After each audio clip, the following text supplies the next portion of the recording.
যেই নারী টিকটিকি দেখলে ওই ঘরে আর ঢুকে না, যেই নারী একটা সুই দেখলে বলে যে করুণায় মারা যেতে রাজি, সুই দিতে রাজি না, সেই মেয়ে যখন মা হয়, যারা সন্তানের বাপ হয়েছেন, সিজারে যাদের সন্তান হয়েছে আপনারা বুঝবেন, পেট কেটে ফেলে পেট। আমি যদি আপনাদেরকে একটু বুঝাতে পারতাম, শুনেন, বমি হওয়া এক রকমের শান্তি, বমি হচ্ছে না, শুধু বমির বাপ, মেজাজও ধরে, মনও ধরে। ভালোবাসার মানুষ আইসা যদি বলে আই লাভ ইউ, কয় আই হেট ইউ, কারণ তখন আই লাভ ইউর উত্তর দেওয়ার মতো মন মানসিকতা, ইচ্ছা। এবার আমি বলতে থাকবো, আপনারা একটু বলবেন কষ্টটা কেমন, চিন্তা করবেন। বমি হচ্ছে না, বমির ভাব, বারবার ভাব। ভালো খাবার ঘ্রাণ আসলেই বমি বমি লাগে, মাথা চক্কর দেয়, বসতে পারে না, শুইতে পারে না, উঠতে পারে না। আমার মা যখন আমি পেটে আসছি, আপনি যখন পেটে গেছেন, আপনার মার অবস্থা, আপনার মার অবস্থা, একটু সুবহানাল্লাহ বলতে থাকি না। আমার অবস্থা, শুইতে পারে না, বসতে পারে না, দাঁড়াতে পারে না, খাইতে পারে না, গ্রান নিতে পারে না।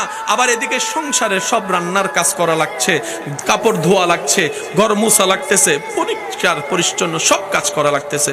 কিন্তু আমার মা কখনো আমাকে নিয়ে বিরক্ত হয় নাই।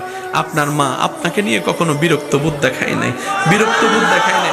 সারাদিন কাজ করা মানুষের একটু তো ঘুমের দরকার, এটা নিয়ে তো কারো কোনো দাবি নাই। প্রত্যেকটা মানুষের তো ঘুমানোর অধিকার আছে।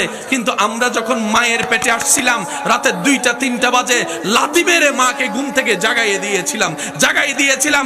আমার মা, আপনার মা, সেই ব্যথা, সেই কষ্ট, যেখানে রাগ হওয়ার কথা, কাঁচা ঘুম ভাঙ্গার কারণে, সেখানে আপনার মা, আমার মা মুস্কি মুস্কি হাসতে শুরু করলেন, মুস্কি মুস্কি হাসতে শুরু করলেন।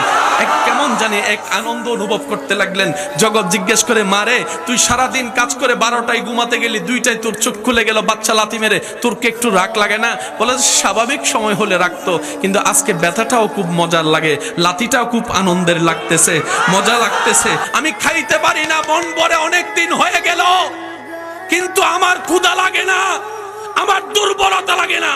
এবার যখন পেট বড় হয়ে গেল,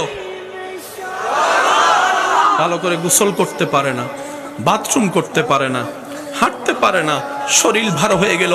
এর উপরে আবার সংসারের কাজ করা লাগতেছে আমাদের মাদের। কিন্তু মা কখনো বিরক্ত হয় নাই, মা কখনো বিরক্ত হয় নাই। প্রত্যেকটা ব্যথা যেন আনন্দের হয়ে গেল, প্রত্যেকটা কষ্ট যেন সুখের হয়ে গেল। আপনার আমার মা এইরকম কষ্ট সইতে সইতে, এবার মার পেইন ব্যথা যখন উঠলো, হসপিটালে নিয়ে গেল। ডাক্তার চেক আপ করে বলে, না না, এখানে তো বড় ক্রিটিক্যাল সিচুয়েশন দাঁড়িয়েছে। বলে, জিজ্ঞেস করে কি? বলে যে হয়তো মাকে বাঁচানো যাবে, না হয় সন্তানকে বাঁচানো যাবে, দুইজনের একজনকে বাঁচানো যাবে, দুইজনকে একসাথে বাঁচানো যাবে না। স্বামী বলে আমার বউকে বাঁচাও, মা বাবা বলে আমার মেয়েকে বাঁচাও, শ্বশুর শাশুড়ি বলে আমার ছেলের বউকে বাঁচাও, জগৎ বলে মাকে বাঁচাও, মাকে বাঁচাও, মাকে বাঁচাও। কারণ মা থাকলে তো সন্তান আরো আসবে, সন্তান আরো আসবে, সন্তান আরো আসবে, মাকে বাঁচাও। সবাই বলে মাকে বাঁচাও।